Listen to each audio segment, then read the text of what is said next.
Well, Jim, our next question sent via email to CornyDriveThru@gmail.com from Dan in Ocean Grove, New Jersey. What were your thoughts when the NWA put the world title on Mike Rapata in 2000? Was that desperation?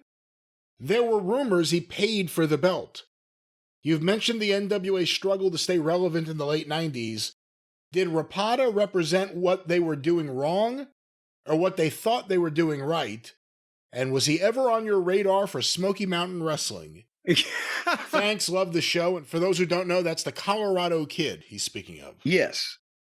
No, when I was running Smoky Mountain, I don't think he was on anybody's radar. This was a couple years later that he was the NWA champion. And that was at the time, as I recall, and I don't know.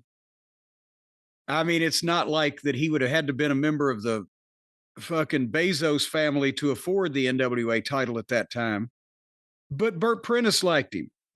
Burt Prentice was probably at the time running most of the more successful or better attended NWA shows at the time in Nashville, Music City Wrestling.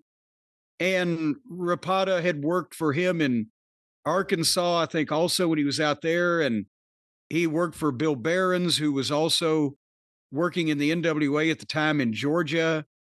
So it wasn't as ridiculous as it sounds now for Mike Rapata to be an NWA world champion, just because a lot of the shows and a lot of the promoters he was working for were the most integral ones of the NWA at the time. He didn't mean it. I mean, Dennis brought him up a time or two, didn't he?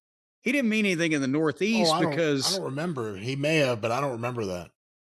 I don't, he may have ended up on one or two shows in the Northeast or an NWA anniversary show or whatever, but it wasn't like he was traveling all over the world defending this belt in territory after territory at that time. I think there may have been a little overlap timeline-wise with Smoky Mountain because he worked for Ozark Mountain. When did Ozark Mountain pop up? Was it 95? Okay, well, that's where I got the Headbangers, Thrasher and Mosh, Glenn and Chaz, because Burt had left them stranded when they closed the territory in Arkansas.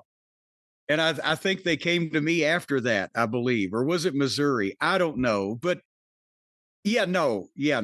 It was good for Nashville. He worked there every week. He had a nice smile. He was very babyface to the girls. But he wasn't on my radar.